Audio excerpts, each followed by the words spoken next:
South Korea's presidential security chief defies Yoon arrest bid as SEOUL, January 5, Reuters. The chief of security for South Korean President Yoon Yeol said on Sunday he could not cooperate with efforts to arrest the impeached leader, in remarks that could push the political crisis towards another high-stakes confrontation. With a warrant for Yoon's arrest on grounds of insurrection set to expire at midnight, 15 o'clock GMT, on Monday, the official, Park Chong-jun, cited the legal debate surrounding the warrant as the reason for the lack of cooperation. Please refrain from insulting remarks that the Presidential Security Service has been reduced to a private army, he said in a statement, adding that it had provided security to all presidents for 60 years, regardless of political affiliation.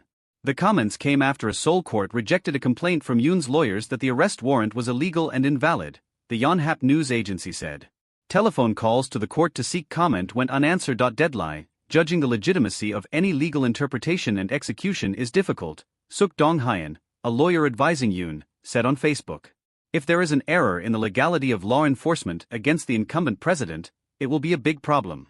Yoon became the first incumbent South Korean president to face arrest for his botched attempt to declare martial law on December 3, which triggered political chaos in Asia's fourth-largest economy and a key U.S. ally. Looms, the conservative president was impeached by parliament and is suspended from official duties while the Constitutional Court decides whether to reinstate or remove him. U.S. Secretary of State Antony Blinken was set to arrive in Seoul on Sunday for talks with senior officials. On Friday, Yoon's Presidential Security Service and military troops had blocked criminal investigators from arresting him in a 6-hour standoff.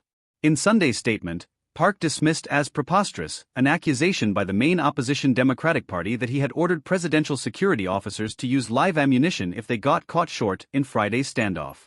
Yoon's lawyers have said the warrant was unconstitutional because the anti-graft force leading his criminal investigation has no authority under South Korean law to investigate any case involving insurrection accusations. In a statement on Sunday, the lawyers threatened to report to prosecutors Oh Dong-woon, the chief of the Corruption Investigation Office for High-Ranking Officials, CIO, and the investigators for what they called an illegal effort to execute the warrant, in the absence of authority to do so.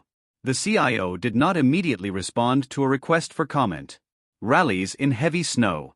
The dispute over the warrant came against the backdrop of demonstrations by thousands of protesters near Yoon's official residence amid heavy snow in the capital, Seoul, with some rallies demanding his arrest, and others opposing it. We have to re-establish the foundation of our society by punishing the president who has denied the Constitution, said Yong Kyung-soo, leader of the Korean Confederation of Trade Unions, KCTU, a major labor group that joined the protests. We must bring down the criminal Yoon Yeol and arrest and detain him as soon as possible. Security officials installed barbed wire inside the compound and set up barricades with buses on Saturday, Yonhap said. Nearby, Yoon supporters held placards reading, "We will fight for President Yoon Yeol and stop the steal," a phrase popularized by U.S. President-elect Donald Trump supporters after he lost the 2020 election. Some protesters had gathered overnight in downtown Seoul, where temperatures fell below -5 degrees Celsius, 23 degrees Fahrenheit. More than 6 centimeters, 2.4 inches of snow has piled up in some areas, prompting a warning. Similar rallies on Saturday saw police detain 2 protesters accused of assaulting police officers, Yonhap said. That day, the CIO again asked acting President Choi Sang-mok, the finance minister, to order the security service to comply with the arrest warrant.